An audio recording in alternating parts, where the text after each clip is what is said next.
call it to order, and if you will, Summer, if you'll read the roll, call the roll. Commissioner Patterson? Here. Commissioner Norwood? Here. Commissioner Baker? Here. Commissioner Roberts? Commissioner Stallings? Commissioner Dennis? Here. And Mayor Mason. Here. All right, you have a quorum. Okay.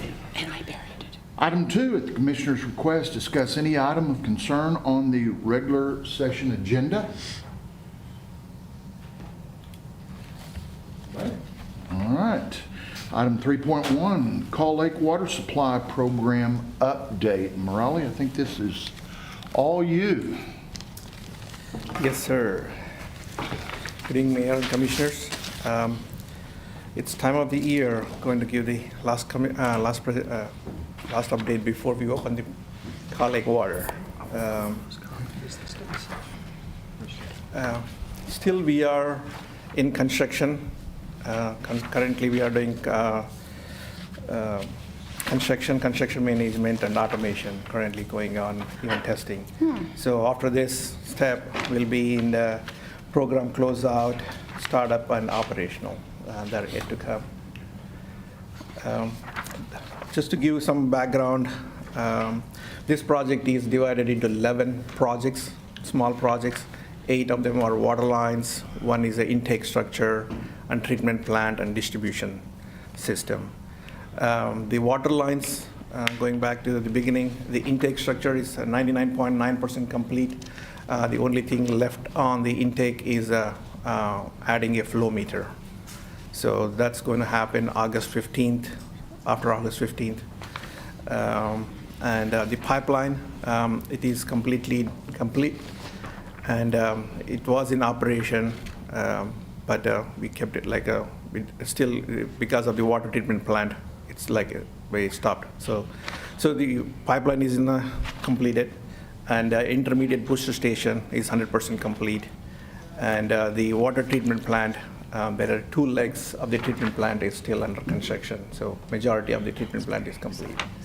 And Chestnut water main, it's complete. It's in operation as well. A couple pictures from the progress. This is the finished product of the intake structure. You can see the electrical room right here, and also here is the intake, and here is the stairs that goes down to access the pumps.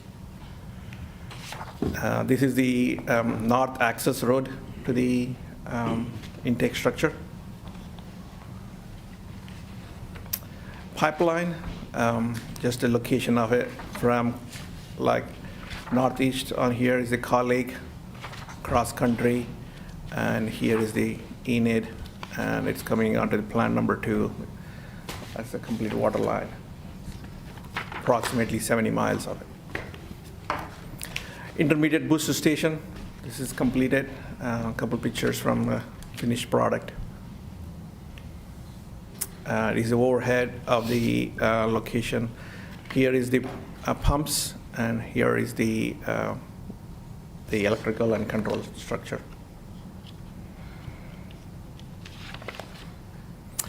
Coming to water treatment plant, here is the total plant, and currently we are only focusing on the filter admin building and the backwash. So those are the 2 main things that's happening currently.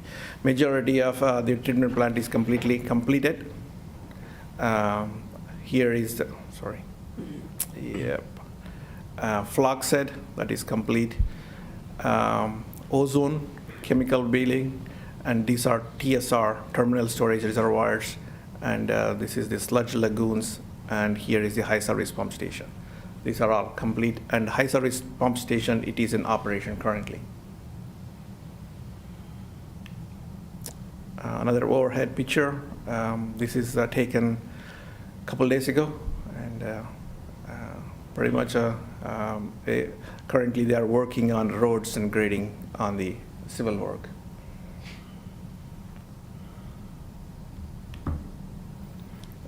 Before you leave that, the last time I was at one of the meetings, we were having telemetry issues, trying to get everything synced out to talk to each other. What's the status of all that?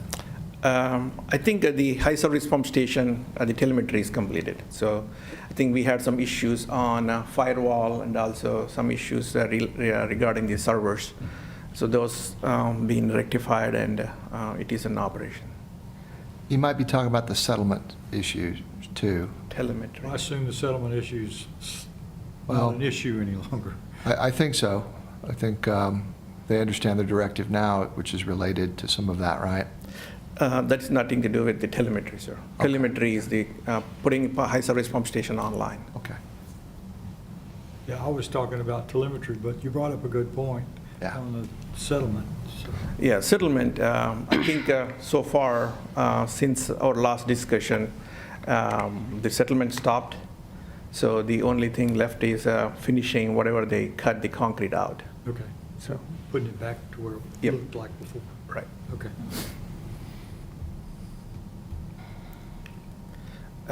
This is the TSR completed. This is water from Call Lake. Another picture looking southeast.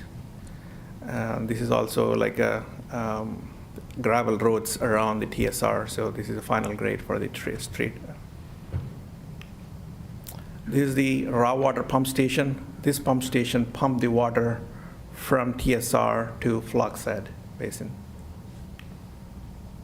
Electrical room that provide power to the raw water boost station. GAC contactors. This is the final polisher that takes taste and odor from the water. So you might heard from time to time, the people that uses Call Lake water, they have some issues with the taste and odor during the turnover time.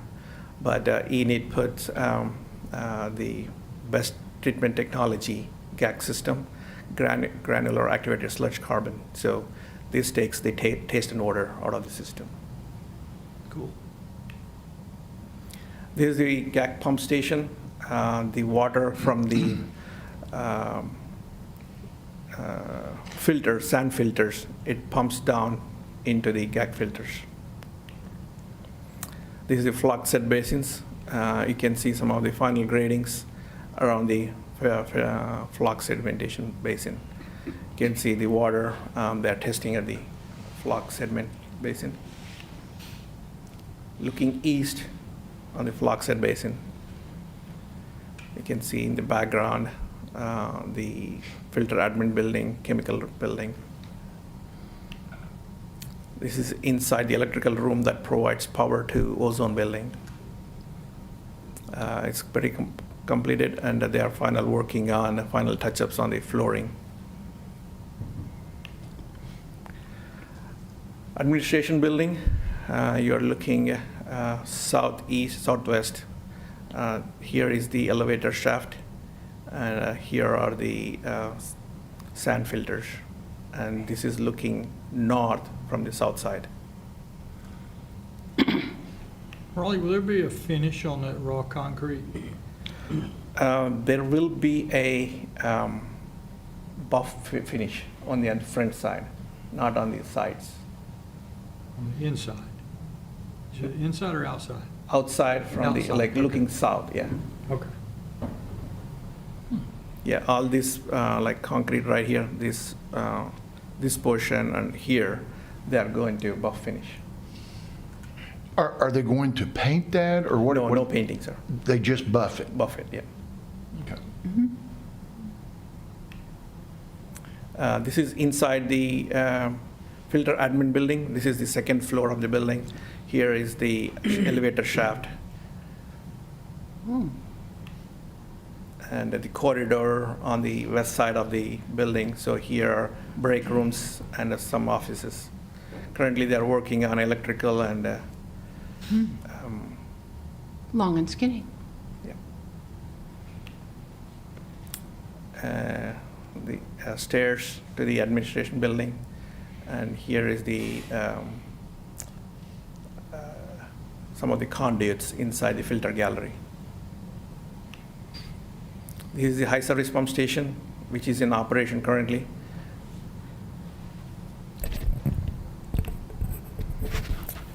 This is the ozone building. This is where the ozone will be generated. These are the ozone reactors. This is the ozone contact pipe. So whatever the ozone created, that ozone will be injected into this pipe along with the water. That's going to create ozonation. Sludge lagoons, this is the final, like wherever the sludge comes in, these lagoons will be used as a holding basins, and it will be dried, and we'll remove the sludge, part of the manual process. Couple lower pictures. The water comes in at the end of this into the TSR, terminal storage reservoir. And here is the pump station that pumps water into the Floxed Basin. From Floxed Basin, adds ozone and backs into here. It's the sand filters. From sand filters, that goes through the help of a pump station, goes through GAC. So that is our treatment process train. And GAC filters gets into our final high service pump station, back into the distribution system. Hey, Morelli, you mentioned a while ago that they're doing roads, parking lots, doing all the grading. I know, obviously, we're not going to concrete all this out there. There will be a lot of gravel Right. roads, I would think. Yep. But is there any concrete parking surfaces that will be put in? Or? Yes, ADA requires some ADA parkings, so the parking will be in the front right here. Okay. So this is the administration building entrance, that's the elevator shaft, and right here. So everything in this area is going to be paved. So behind the buildings, it's going to be gravel. Okay. And then to follow up on that, the areas that don't, I mean, I see a lot of construction dirt out there. Are we going to seed that, sod it? I mean, there's got to be some kind of surface. Yeah, they are to it. going to establish a vegetation, yes. There Okay. will be a vegetation. Okay, all right, Yep. good. Another picture, like here, this is the high service pump station. This is where the surface water and also groundwater will be blended and pumped into the distribution system. How many gallons does that hold?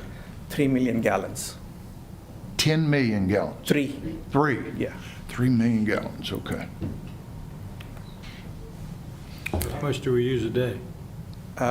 We use on an average day between, in the summer months, between 8 to 10, and in the winter months, about 6 to 8. And here we have another storage basin. This is about 10 million gallons. That is the existing plant too, so we are going to keep that in operation.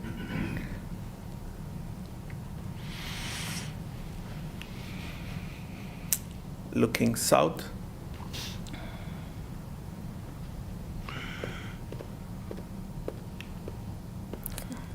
Closing with, currently we are working on filter admin building and also the GAC backwash system. So, questions? I have a question.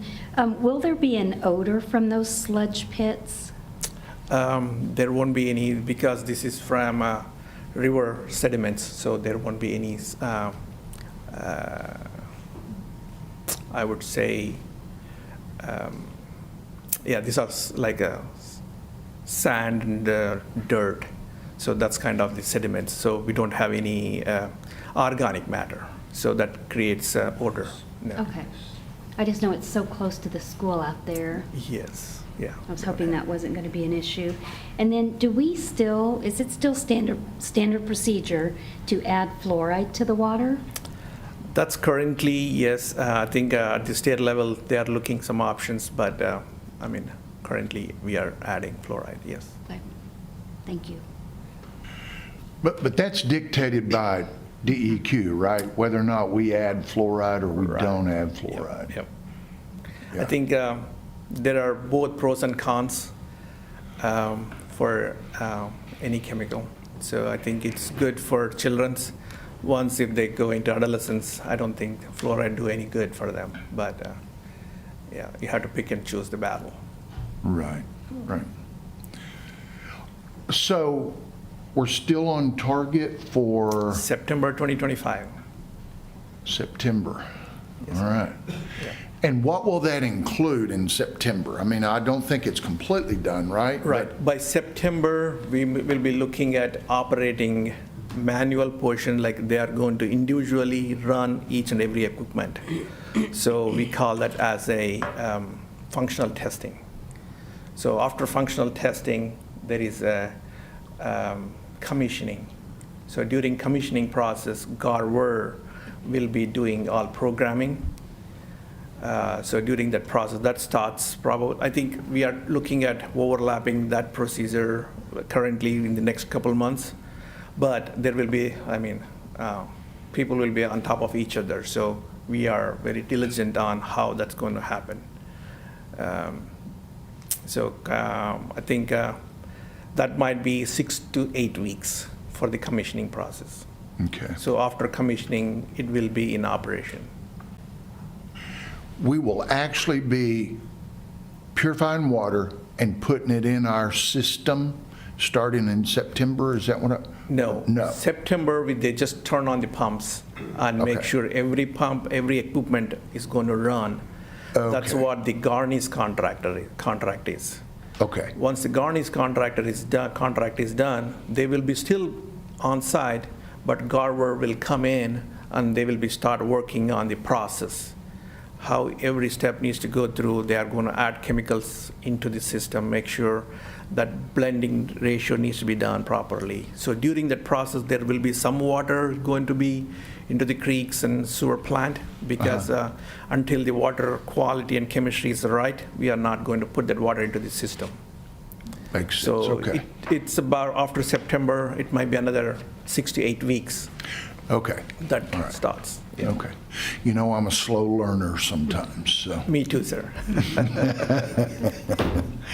You're too humble. What questions, comments, concerns?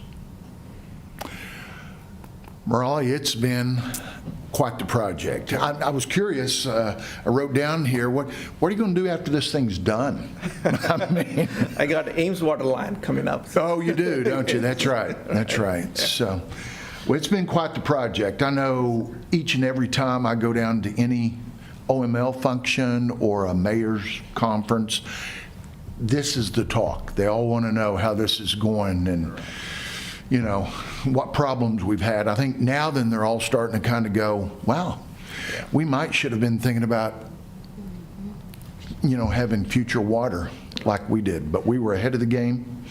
It's going to work out well for us, and I know that's been an incredible amount of work for you, your team, and but I'm thankful that we're getting to the end. We're getting to the end of it, and I'm gonna be excited to turn on that great big round valve. I know somewhere there's one valve that we're gonna get to turn, right? Yes, sir.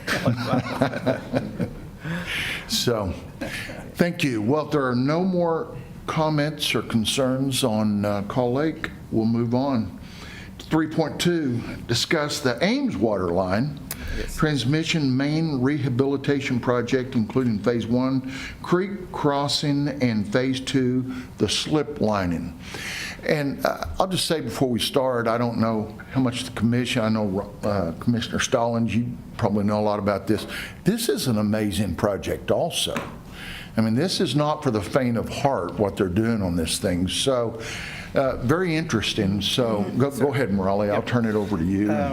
I think we know, majority, currently all our water comes from, I would say majority of water comes from Ames and Drummond Wellfield. That water, the wellfield and also the line from the Ames being installed back in 1950s. So this pipeline is a PCCP, pre-stressed concrete cylinder pipe. So it's a 30-inch pipe, and we are the tail end of the useful life of this pipe. So I think majority, like I can show you. So here is Enid and Ames wellfield here, and also Drummond wellfield right here. So these two wellfields tied to this main trunk line. It's a 30-inch line. that travels about 12 miles before it gets to IMO station.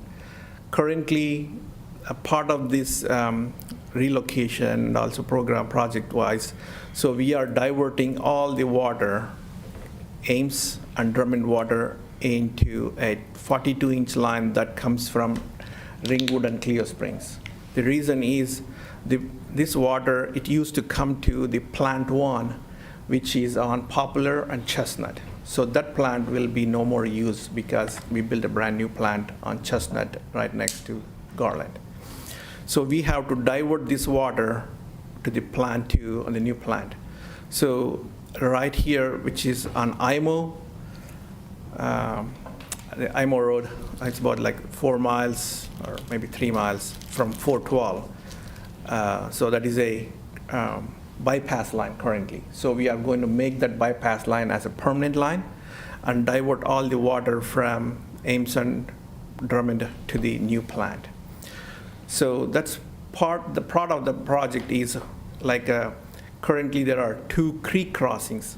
The pipe in these creek crossings are exposed, which is very fatal. If something happened to that exposed pipe, I mean, we will be in big trouble. So that's why this project was divided into 3 phases. So phase 1, the creek crossing. So this project is under construction currently. So this is about 2 miles of it. So we are installing a brand new pipe, HDPE 24-inch ID pipe. So the remaining portion of the project is about 10 miles. The estimated budget is about $28 million, but to accommodate current funding availability, the project divided currently into 2 phases. Each phase is about 5 miles. So recently I got a quote as a buy board. The first quote is about almost $14 million. So that takes, currently we have about $4 million congressional funding and $10 million P3 funding. That covers the phase 1 of the phase 1 of the phase 2 project. So still, we have another portion of the project right here that needs to be done. So currently we are looking at an option to gather if I do the whole project simultaneously. The reason is to do this project, as we discussed earlier, we are blending the water 50-50. So we have to still keep Ames plant and Ames and Drummond in operation. So there will be a bypass line. The contractor is going to bypass the entire water along this like county road, tap into our 42-inch line. So that is a costly line item. So if I can do both projects simultaneously, there will be some savings. So we are looking into some savings currently. We approached the contractor. He's going to provide another bid to do both projects. So that's what I got. But we don't know how much that will save us by doing it both. I think I will know probably end of this week or early next week. Of how much? Oh, you'll know next week? Yes. Okay. Yeah.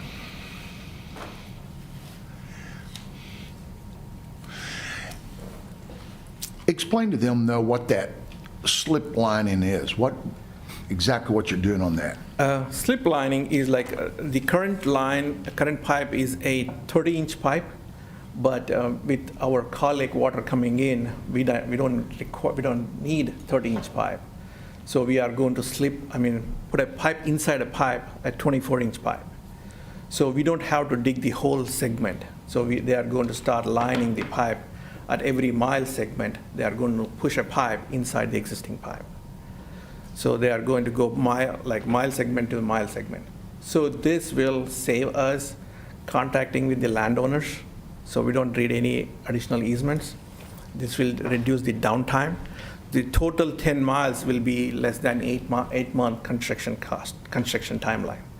If we open cut this project, we'll be looking at almost a year and a half or something like that. So there is a timeline savings too. And we don't have to require any additional right-of-ways. And it's my understanding that even though this is a 24-inch pipe instead of a 30-inch pipe that we already have, because of the amount of pressure that we can put on that 24-inch pipe, we'll be able to get The same the same amount of water, Yep. if not even a little more? Right. Okay. So we're not giving anything up, are we? That is correct, yes. Yeah. So is the new pipe a different type of material or, Yep, this is going to be fusible PVC. oh, okay. Yeah. More rust. Right. Yeah, okay. Raleigh, how long do you think it'll take to get that bypass line done? Timeframe to get, Oh, bypass line? first start with the bypass line. Bypass line, I think, like they are going to do above ground, so Okay, so you're just gonna lay it on top of lay it? on top of it. So Yep. that'll be pretty quick. Yes. How long to do the slip lining? So they are estimate, like, we gave them a timeline from somewhere like from November through April. Okay. So that's where they are working on the timeline. So the next question is that I know that we have to blend for taste, and so are you going to be able to blend on day one with that bypass line? That, yes, because that's the reason we picked the lowest time of the consumption, so we can use the same amount of water, so. Okay.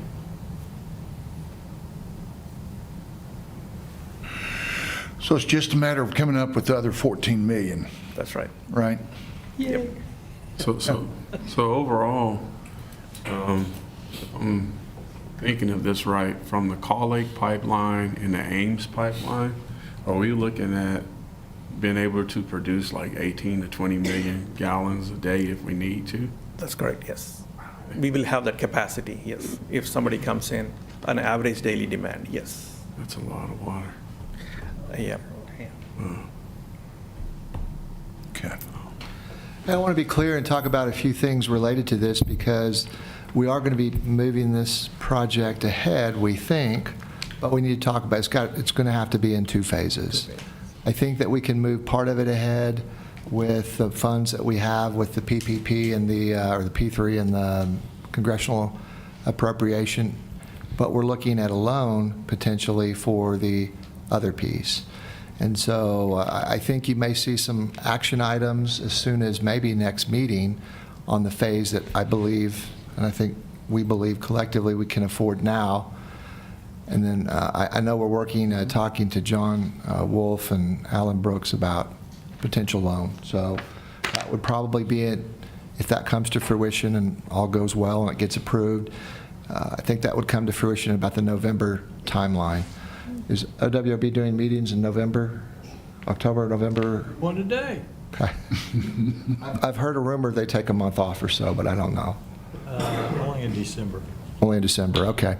Well, I think that's the timeline we're going to try to hit for a lot of reasons, to move the project along, but also that PPP, the time between the award, the time of execution, we need to be moving on that to start drawing some of that money. So that is the most current plan we've come up with recently internally.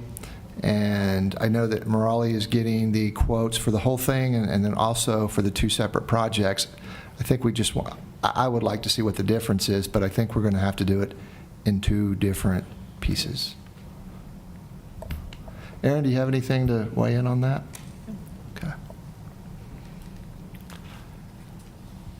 Okay, well, I just wanted to be clear about that. You may see an action item, maybe even next meeting, and then you'll see more as we go through, and you'll end up getting a chance to see Alan Brooks and John Wolf at some point as they come in. Some of you have met them, and then Commissioner Dennis, I don't know if you've met them yet or not, but they're our long-term bond counsel, municipal financing people. I would note that today Alan had no socks. I think that's the way he rolls. He did wear socks in law school. So but something happened between law something school and... I was going to bring that up about his socks, and I decided not to, so I'm glad you did. Stood up there in front of the podium today, and I looked down there and his bare feet.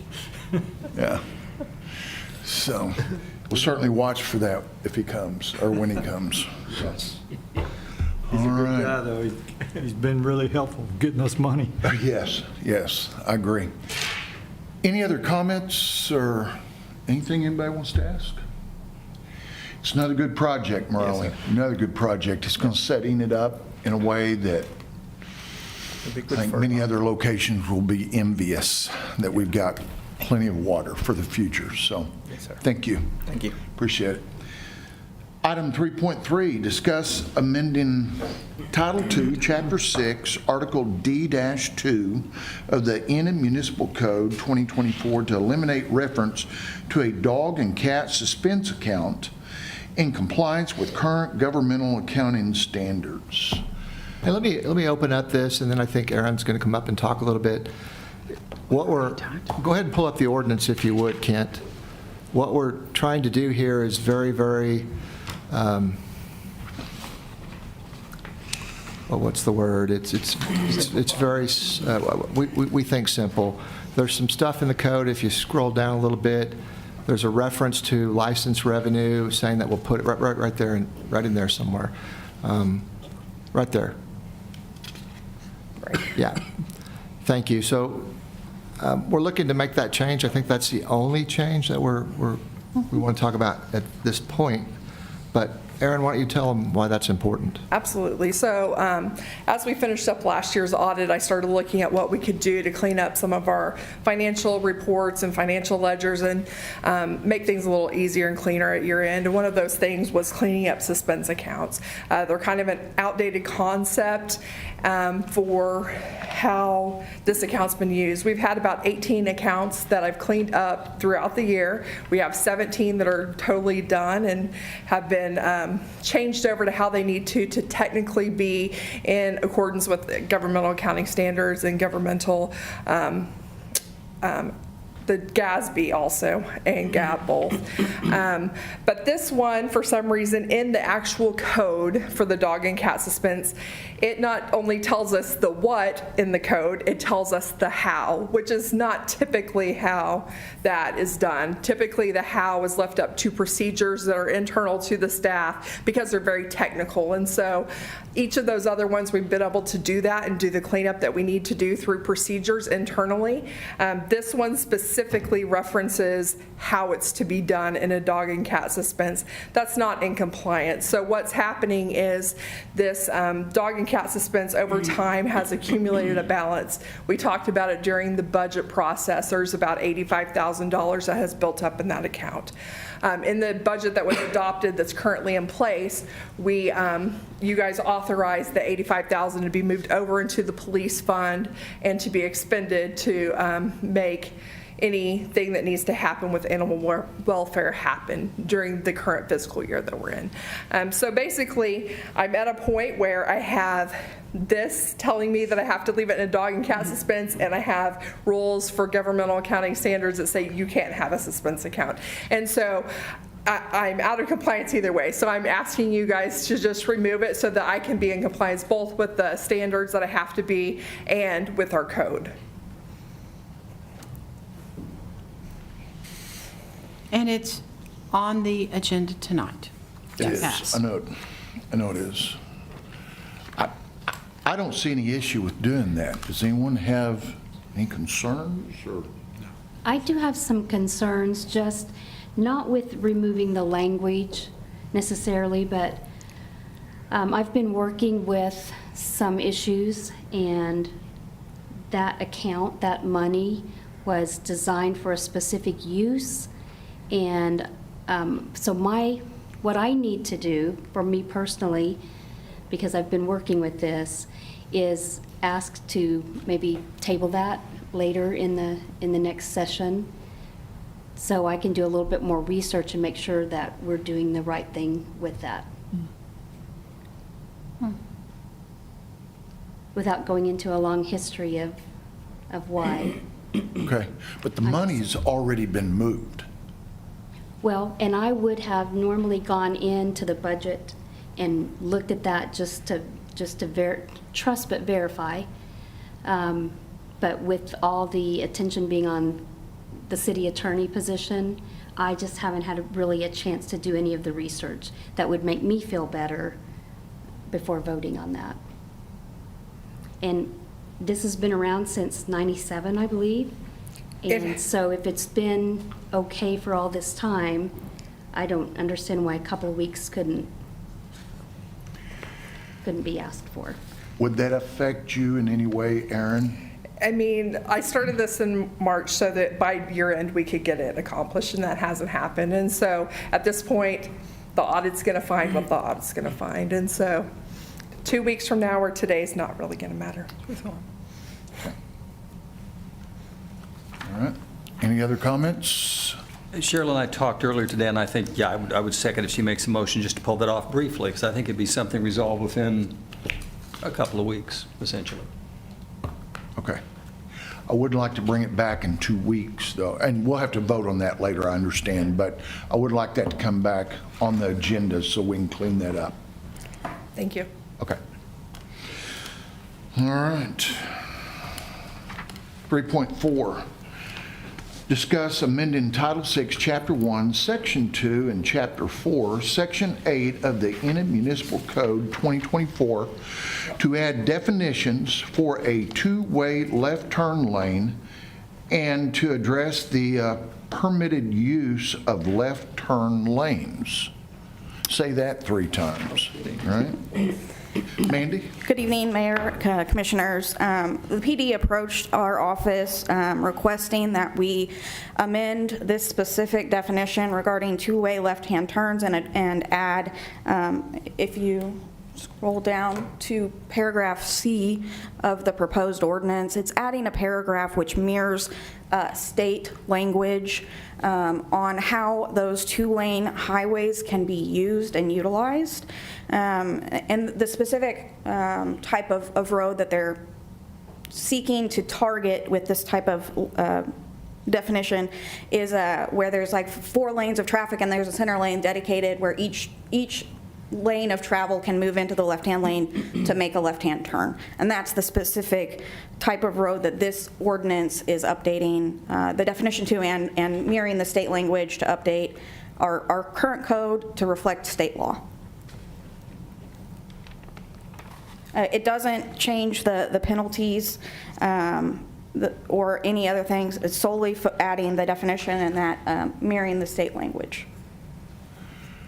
So basically, they'll pull into the left-hand turn. We just don't want them driving down that for 2 Yes, blocks and that before they was stop part and of, turn I left. think, the reason the PD requested it is during times where there's a lot of vehicle traffic on the roads, sometimes those 2 lanes back up and then people will move around them and use that left-hand turn lane for like a half a mile to get to their destination, and that's what they're trying to target on putting a stop to. Did something change in state law too? On this or no? Not recently. Okay. I just don't think our ordinance has been updated to mirror that state language since the state law is updated. It's a new definition of two-way left turns. We didn't have one before. Now we have one, and we have, the significance of it is if it passes, you can get a ticket. But I would imagine we could have already given them a ticket for careless driving if they were doing what you guys are upset about. But that's the nitty-gritty. Okay. So center turn lanes, if they don't do something right, we're going to raise revenue, right, Chief? And encourage public safety. I was not going to say that. No, What's the truth? basically, in my opinion, this would really govern an accident where while I was driving in this lane, I was just trying to merge over. Well, this says you can't do that for a long period of time, and if you create an accident, then you can be cited under the new definition, and it's the same as state law. Okay. Well, I'm happy to see this because that left turn lane on Willow going towards Jumbo's, if you're headed west, that's like Mad Max in the Fast and the Furious sometimes. So some hillbilly will come from 3 blocks back using that turn. Yeah, good call. Good choice. Questions? Nope. Okay, very good. Don't run off. 3.5, discuss amending Title VI, Chapter 6 of the Enid Municipal Code 2024 regarding unattended children or vulnerable adults left in vehicles. Tell us about that. Yes, so the second request the PD had made was that we amend our ordinances to adopt a new parking regulation The state version of it is entitled the Forget-Me-Not Law. It was passed to prevent children and vulnerable adults from being left in vehicles during times of extreme cold or extreme heat. This ordinance would establish minimum fines for first, second, third, and subsequent offenses. It also establishes definitions for mentally incompetent persons responsible for a child, unattended, and vulnerable adults. And it mirrors, it is very comparable to what the state law is on leaving children or vulnerable adults in a car. Did the law change recently, or are we just matching ours up to the law We're just now? matching ours. This is an ordinance that. catching up. We're catching up, and it would be added to the parking regulations section of our police code. And we're not calling it the forget-me-not. Unintended child or vulnerable adult Okay, left in vehicle. okay. The other just is, And how old a child is that? So the children unattended is 6 and under, as the way that the state law is written is if you leave a child 6 or under unattended, this is where that would apply. There is an exception if there is a 12-year-old or older person who's not incompetent in the car, that the exception wouldn't apply in that law wouldn't apply in that case. And then how would we know if the adult was vulnerable? That's a hard word for me to say. So the vulnerable adult is defined as someone who has a disability, either intellectual or physical, that can't fend for themselves. So it would be based on the person who's, the observation of the officer or the reporting party, whether it looked like the person it left in the car could fend for themselves or take care of themselves in that type of situation. Okay. Okay. Do we have a lot of that happens? You'd be surprised how many calls we get in the summertime. Not so much the vulnerable adult, the children, leaving the car to go into Walmart, quick shop. Somebody will see the child, give us a call. We got to go out and get in the vehicle and wait for the parent. And then this law provides a penalty for that. And then how do you prove how old that child is when you come in contact with the parent? You just trust? Well, I mean, they could always come to court. Keep that in mind. Just because we cite a person for the violation doesn't mean they're guilty at that point. They would have to come to court if they wanted to contest it and say, my child is 7, and provide some type of birth certificate or identification to the judge, and the judge would rule on that. If there's nothing to prove it, we're pretty good at telling age for the most part. We deal with a lot of kids in our field. So we would cite based on, the information we get through the investigation. And then if they could prove their child was not under 6, then they could come to court and do that. Any more questions? Very good. Thank you, Mandy.